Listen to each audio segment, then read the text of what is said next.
प्रेरणा, नई दिशा की ओर। ये कहानी पूरी तरह से काल्पनिक और मौलिक है। इसका किसी भी वास्तविक व्यक्ति, घटना या टीवी धारावाहिक से कोई संबंध नहीं है। इसका उद्देश्य केवल मनोरंजन और प्रेरणा प्रदान करना है। प्रेरणा की उड़ान, बेड़ियों से आसमान तक। जब सपनों को कैद कर दिया जाता है, तब हौसले उन्हें उड़ान देते हैं। जब हालात इंसान को झुकाने की कोशिश करते हैं, तब उसका आत्मविश्वास ही उसे खड़ा रखता है। ये कहानी है एक ऐसी लड़की की जिसने बेड़ियों में जन्म लेकर भी अपने सपनों को पंख दिए। नमस्कार दोस्तों, स्वागत है आपका राइज विद दिव्या में। आज मैं आपको सुनाने जा रही हूँ एक ऐसी प्रेरणादायक और भावनात्मक कहानी जो न केवल आपके दिल को छुएगी, बल्कि आपको अपने जीवन में आगे बढ़ने की प्रेरणा भी देगी। ये कहानी है प्रेरणा की, एक साधारण लड़की जिसकी असाधारण हिम्मत ने न केवल उसकी किस्मत बदली, बल्कि पूरे समाज को एक नई दिशा दी। जन्म, खुशियों के बीच छिपा संघर्ष। महाराष्ट्र के एक छोटे से गांव सूर्यपुर में, जहां हर सुबह पक्षियों की चहचहाहट और मिट्टी की खुशबू लोगों के जीवन में सुकून भर देती थी, वहीं एक गरीब किसान मोहन और उनकी पत्नी गौरी के घर एक नन्ही सी बच्ची ने जन्म लिया। घर में खुशियों की लहर दौड़ गई। मोहन ने अपनी बेटी को गोद में उठाकर कहा, ये सिर्फ मेरी बेटी नहीं, बल्कि मेरी उम्मीद है, मेरी प्रेरणा। इसी भावना के साथ उसका नाम रखा गया, प्रेरणा। बचपन की मासूमियत। प्रेरणा का बचपन बहुत सादगी में बीता। वो मिट्टी के खिलौनों से खेलती, खेतों में तितलियों के पीछे भागती और अपनी माँ के साथ घर के छोटे मोटे कामों में हाथ बटाती। उसकी हंसी पूरे घर को रोशन कर देती थी। गौरी अक्सर उसे लोरी सुनाते हुए कहती, बेटी, जिंदगी चाहे कितनी भी कठिन क्यों न हो, सपने देखना कभी मत छोड़ना। कर्ज का बोझ। लेकिन समय के साथ परिस्थितियां बदलने लगी। मोहन पर गांव के प्रभावशाली जमींदार वीरेंद्र सिंह का भारी कर्ज था। सूखा पड़ने के कारण फसलें बर्बाद हो गई और कर्ज बढ़ता गया। एक दिन वीरेंद्र सिंह अपने कारिंदों के साथ मोहन के घर पहुंचा। उसकी कठोर आवाज पूरे आंगन में गूंज उठी, मोहन, अब बहुत समय हो गया है। अगर कर्ज नहीं चुका सकते तो अपनी बेटी को मेरी हवेली में काम के लिए भेज दो। मोहन और गौरी के पास कोई विकल्प नहीं था। आंसुओं से भरी आंखों के साथ उन्होंने अपनी नन्ही सी बेटी को हवेली भेजने का कठिन निर्णय लिया। उस दिन प्रेरणा ने अपने माता पिता से दूर जाकर बंधुआ जीवन की पहली सीढ़ी पर कदम रखा। हवेली की कैद। हवेली की ऊंची दीवारें प्रेरणा के लिए किसी कैदखाने से कम नहीं थीं। छोटी सी उम्र में ही उसे भारी भरकम काम करने पड़ते, बर्तन साफ करना, पानी भरना, झाड़ू पोंछा और रसोई में मदद करना। जरा सी गलती पर उसे डांट और सजा मिलती, लेकिन उसने कभी हार नहीं मानी। उसके मन में एक छोटी सी आशा हमेशा जीवित रहती, एक दिन वह आजाद होगी। माँ से बिछड़ने का दर्द। हर रात प्रेरणा अपनी माँ को याद करके रोती। एक दिन गौरी उससे मिलने हवेली पहुंची। माँ को देखकर प्रेरणा उनकी गोद में लिपट गई और बोली, माँ, क्या मैं भी स्कूल जा सकती हूँ? गौरी की आंखों से आंसू बह निकले, लेकिन उन्होंने अपनी बेटी को हिम्मत देते हुए कहा, एक दिन जरूर, मेरी बच्ची। तुम्हारे सपने जरूर पूरे होंगे। ये शब्द प्रेरणा के जीवन की सबसे बड़ी ताकत बन गए। सपनों की पहली किरण। शिक्षा की चाह। एक दिन प्रेरणा ने हवेली की खिड़की से गांव के बच्चों को स्कूल जाते देखा। उनके हाथों में किताबें और चेहरों पर मुस्कान थी। उसी क्षण उसके मन में एक सपना जन्मा, पढ़ने और कुछ बनने का सपना। वो मिट्टी पर लकड़ी से अक्षर बनाने की कोशिश करने लगी। उसकी यह लगन किसी की नजरों से छिपी नहीं रही। संध्या का आगमन। गांव में नई शिक्षिका संध्या का आगमन हुआ। एक दिन उन्होंने प्रेरणा को मिट्टी पर अक्षर लिखते देखा और उसकी प्रतिभा को पहचान लिया। संध्या ने उसे गुप्त रूप से पढ़ाना शुरू किया। रात के सन्नाटे में, लालटेन की मंद रोशनी के नीचे, प्रेरणा पढ़ाई करती। हर नया शब्द उसके लिए एक नई दुनिया के दरवाजे खोल देता। संध्या अक्सर कहती, प्रेरणा, शिक्षा वो चाबी है जो हर बेड़ी को तोड़ सकती है। आत्मविश्वास की शुरुआत। धीरे धीरे प्रेरणा ने पढ़ना लिखना सीख लिया। अब वो न केवल खुद पढ़ती, बल्कि हवेली में काम करने वाले अन्य बच्चों को भी सिखाने लगी। उसकी हिम्मत और लगन ने उसे गांव के बच्चों के लिए एक प्रेरणा बना दिया। पहली चुनौती। जब वीरेंद्र सिंह को इस बात का पता चला तो वो क्रोधित हो उठा। उसने प्रेरणा को पढ़ाई छोड़ने की चेतावनी दी। लेकिन इस बार प्रेरणा डरने वाली नहीं थी। उसने दृढ़ स्वर में कहा, मालिक, आप मुझे काम करने से रोक सकते हैं, लेकिन सीखने से नहीं। उसकी यह हिम्मत आने वाले बड़े संघर्ष की शुरुआत थी। अन्याय के खिलाफ पहली आवाज। सूर्यपुर गांव की सुबह हमेशा की तरह शांत थी, लेकिन उस दिन हवेली के आंगन में कुछ अलग ही माहौल था। जमींदार वीरेंद्र सिंह के कारिंदे एक छोटे बालक रघु को बेरहमी से डांट रहे थे। उसकी गलती बस इतनी थी कि काम करते समय उससे एक मिट्टी का घड़ा टूट गया था। रघु की आंखों में डर और दर्द साफ दिखाई दे रहा था। हवेली में मौजूद सभी लोग ये दृश्य देख रहे थे, लेकिन किसी में भी आवाज उठाने का साहस नहीं था। तभी भीड़ को चीरते हुए प्रेरणा आगे बढ़ी। उसने कांपती लेकिन दृढ़ आवाज में कहा, बस कीजिए, ये बच्चा है, कोई अपराधी नहीं। गलती हो जाना स्वाभाविक है। प्रेरणा की यह बात सुनकर वीरेंद्र सिंह क्रोधित हो उठा। तुम्हारी हिम्मत कैसे हुई मुझसे सवाल करने की? उसने गरजते हुए कहा। लेकिन इस बार प्रेरणा डरने वाली नहीं थी। उसने साहस के साथ उत्तर दिया, गलत के खिलाफ आवाज उठाना हिम्मत नहीं, इंसानियत है। ये पहली बार था जब किसी ने खुलेआम जमींदार का विरोध किया था। इसके परिणामस्वरूप प्रेरणा को दंड दिया गया। उसे पूरे दिन बिना भोजन के काम करने के लिए मजबूर किया गया। लेकिन उसके इस साहस ने गांव के लोगों के दिलों में उम्मीद की एक नई किरण जगा दी। जागरूकता की शुरुआत। इस घटना के बाद शिक्षिका संध्या ने गांव के कुछ जागरूक लोगों के साथ मिलकर बंधुआ मजदूरी के खिलाफ आवाज उठाने की योजना बनाई। उन्होंने प्रेरणा को उसके अधिकारों के बारे में बताया और प्रशासन तक पहुंचने का मार्ग दिखाया। प्रेरणा ने धीरे धीरे हवेली में काम करने वाले अन्य बच्चों और उनके परिवारों को एकजुट करना शुरू किया। रात के समय जब पूरा गांव सो जाता, तब वे लोग चुपचाप मिलकर अपने अधिकारों पर चर्चा करते। यह एक छोटे से आंदोलन की शुरुआत थी। प्रशासन तक पहुंच। संध्या की मदद से प्रेरणा ने जिला प्रशासन को एक पत्र लिखा, जिसमें बंधुआ मजदूरी की पूरी सच्चाई बताई गई। ये कदम जोखिम भरा था, लेकिन परिवर्तन की दिशा में अत्यंत महत्वपूर्ण था। कुछ ही दिनों बाद प्रशासनिक अधिकारियों की एक टीम सूर्यपुर पहुंची। हालांकि वीरेंद्र सिंह ने अपनी शक्ति और प्रभाव का उपयोग करके स्थिति को संभालने की कोशिश की, लेकिन अब सच धीरे धीरे सामने आने लगा था। एक रात प्रेरणा ने संध्या से कहा, दीदी, मुझे डर तो लगता है, लेकिन अगर हम आज चुप रहे तो आने वाली पीढ़ियां भी इसी अंधेरे में जीने के लिए मजबूर होंगी। संध्या ने मुस्कुराते हुए उत्तर दिया, डर का होना स्वाभाविक है प्रेरणा, लेकिन सच्चा साहस वही है जो डर के बावजूद सही रास्ता चुनता है। ये संवाद प्रेरणा के जीवन का एक महत्वपूर्ण मोड़ बन गया। इसी बीच जमींदार वीरेंद्र सिंह का बेटा अर्जुन अपनी उच्च शिक्षा पूरी करके शहर से सूर्यपुर लौटा। अर्जुन आधुनिक विचारों वाला युवक था, लेकिन अपने परिवार की परंपराओं से पूरी तरह मुक्त नहीं हो पाया था। गांव में उसके स्वागत के लिए भव्य आयोजन किया गया। हवेली में काम करने वाले सभी लोगों को उसकी सेवा में लगाया गया, जिनमें प्रेरणा भी शामिल थी। पहली मुलाकात। अर्जुन की नज़र पहली बार प्रेरणा पर तब पड़ी जब उसने उसे अन्य बच्चों को पढ़ाते हुए देखा।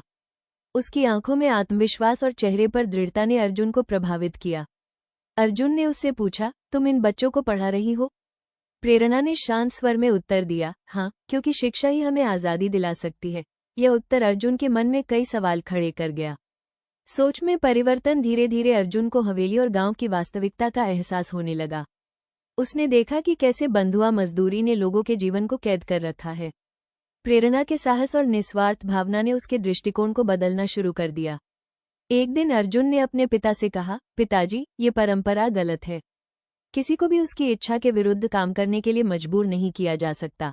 वीरेंद्र सिंह ने क्रोधित होकर उत्तर दिया, तुम अभी बच्चे हो अर्जुन, तुम्हें हमारे परिवार की प्रतिष्ठा का अंदाजा नहीं है। ये टकराव पिता और पुत्र के बीच वैचारिक संघर्ष की शुरुआत था।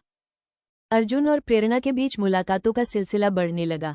पहले ये संबंध सम्मान और मित्रता पर आधारित था, जो धीरे धीरे एक गहरे भावनात्मक जुड़ाव में बदल गया। अर्जुन ने प्रेरणा के सपनों को पूरा करने में उसका साथ देने का निर्णय लिया। अर्जुन ने गुप्त रूप से प्रेरणा और संध्या की मदद करनी शुरू की। उसने प्रशासन तक सही जानकारी पहुंचाने में महत्वपूर्ण भूमिका निभाई। ये सहयोग कहानी में परिवर्तन की दिशा को और मजबूत बनाता है। एक शाम अर्जुन ने प्रेरणा से कहा, तुमने मुझे सिखाया है कि असली ताकत दूसरों पर शासन करने में नहीं, बल्कि उनके जीवन को बेहतर बनाने में है। प्रेरणा ने मुस्कुराते हुए उत्तर दिया, अगर हमारी सोच बदल जाए तो समाज अपने आप बदल जाता है। सूर्यपुर गांव में परिवर्तन की हवाएं चलने लगी थीं। प्रेरणा की हिम्मत और अर्जुन के सहयोग से बंधुआ मजदूरी के खिलाफ आवाज बुलंद हो रही थी। लेकिन हर बदलाव के साथ कुछ ऐसी शक्तियां भी होती हैं जो उसे रोकने की कोशिश करती हैं। काजल की ईर्ष्या। प्रेरणा की छोटी बहन काजल, जो बचपन से ही परिस्थितियों के कारण उपेक्षित महसूस करती थी, अपनी बहन की बढ़ती लोकप्रियता से असहज रहने लगी।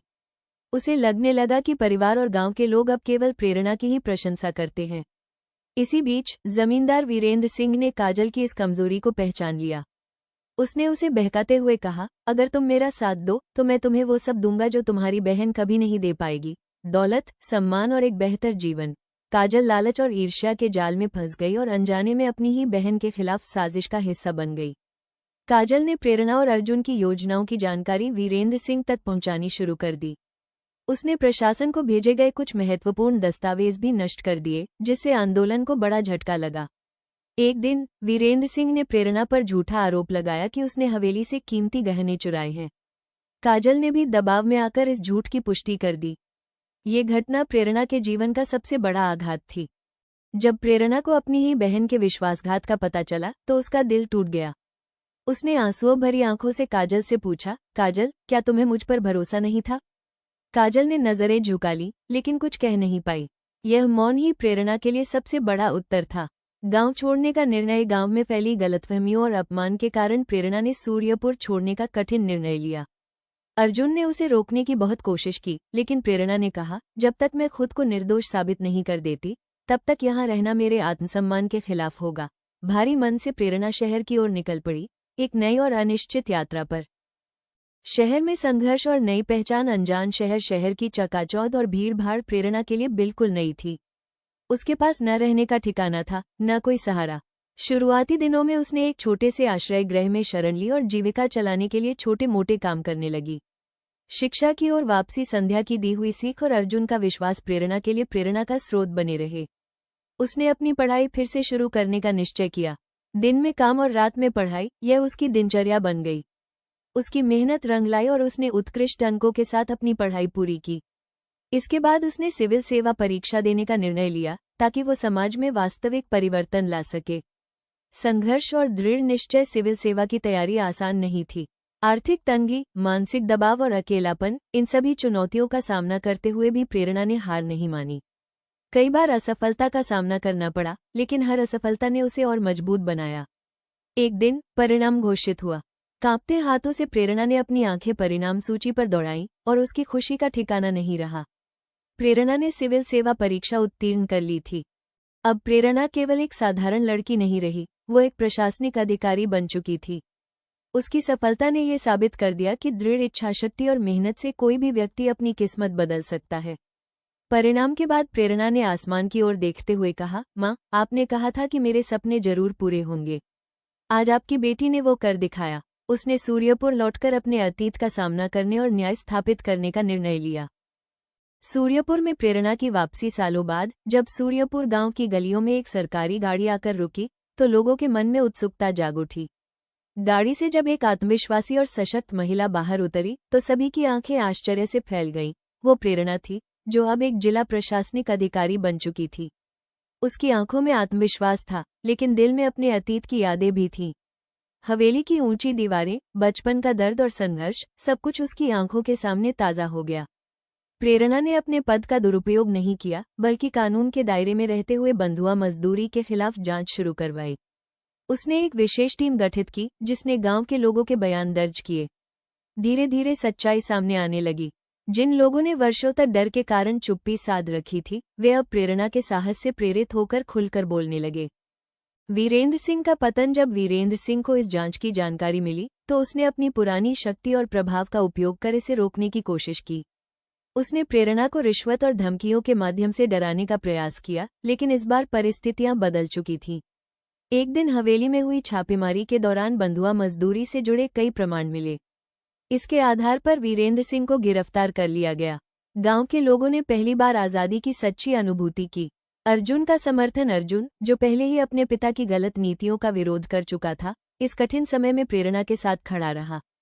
उसने सार्वजनिक रूप से यह स्वीकार किया कि उसके पिता ने अन्याय किया था और वो स्वयं समाज के सुधार के लिए काम करना चाहता है। अर्जुन ने से प्रेरणा कहा, प्रेरणा, तुमने न केवल अपने लिए बल्कि पूरे गांव के लिए न्याय की राह दिखाई है। मुझे तुम पर गर्व है। प्रेरणा ने कहा, ये जीत मेरी नहीं, उन सभी लोगों की है जिन्होंने वर्षों तक अन्याय सहा और फिर भी उम्मीद नहीं छोड़ी। आज़ादी का उत्सव चालू हुआ। वीरेंद्र सिंह की गिरफ्तारी के बाद सूर्यपुर में एक भव्य समारोह आयोजित किया गया। वर्षों से दबे हुए लोगों ने पहली बार खुलकर खुशियां मनाईं। ये केवल एक व्यक्ति की जीत नहीं, बल्कि सत्य और न्याय की विजय थी। काजल का पश्चाताप। वीरेंद्र सिंह की गिरफ्तारी के बाद काजल को अपनी गलतियों का एहसास हुआ। अपराधबोध से भरी वो प्रेरणा के पास पहुंची। आंसुओं से भरी आंखों के साथ उसने कहा, दीदी, मैंने लालच और ईर्ष्या में आकर बहुत बड़ी गलती की। क्या आप मुझे माफ कर सकती हैं? प्रेरणा ने कुछ क्षणों तक उसे देखा, फिर उसे गले लगाते हुए कहा, गलती करना इंसान की फितरत है, काजल। लेकिन उसे स्वीकार करना सबसे बड़ी हिम्मत है। मैं तुम्हें दिल से माफ करती हूँ। ये दृश्य दर्शकों के लिए अत्यंत भावनात्मक और प्रेरणादायक है। अर्जुन और प्रेरणा, जो वर्षों से एक दूसरे के प्रति सम्मान और प्रेम की भावना रखते थे, अब जीवनसाथी बनने का निर्णय लेते हैं। उनका विवाह सादगी और पारंपरिक रीति रिवाजों के साथ पूरे गांव की उपस्थिति में संपन्न होता है। वर्षों बाद सूर्यपुर एक आदर्श गांव बन चुका था। प्रेरणा और अर्जुन द्वारा स्थापित नई दिशा फाउंडेशन ने अनगिनत बच्चों के जीवन को संवार दिया। गांव के स्कूल में लगे एक बोर्ड पर सुनहरे अक्षरों में लिखा था, नई दिशा, जहां सपनों को पंख मिलते हैं। प्रेरणा बच्चों को संबोधित करते हुए कहती है, अगर आपके इरादे मजबूत हो तो कोई भी बेड़ी आपको रोक नहीं सकती। हर अंधेरे के बाद एक नई दिशा आपका इंतजार करती है। कहानी की सीख। इस कहानी से हमें ये सीख मिलती है कि परिस्थितियां चाहे कितनी भी कठिन क्यों न हो, अगर इंसान के अंदर हिम्मत, मेहनत और सच्चाई हो तो वो अपनी किस्मत बदल सकता है। गरीबी, अपमान और मुश्किलें किसी की मंजिल तय नहीं करती। असली ताकत हमारे सपनों और उन्हें पूरा करने की लगन में होती है। शिक्षा वो रोशनी है जो अंधेरे से भरे जीवन को भी उजाला दे सकती है। अगर हम अन्याय के खिलाफ आवाज उठाने की हिम्मत करें और सही रास्ते पर चलते रहें तो एक दिन बदलाव जरूर आता है। साथ ही यह भी सीख मिलती है कि माफ करना भी इंसान की सबसे बड़ी ताकत होती है। नफरत से नहीं, बल्कि समझदारी और करुणा से ही समाज में असली परिवर्तन आता है। इसलिए हमेशा याद रखिए, सपने देखना कभी मत छोड़िए, क्योंकि एक छोटा सा सपना भी किसी की पूरी जिंदगी बदल सकता है।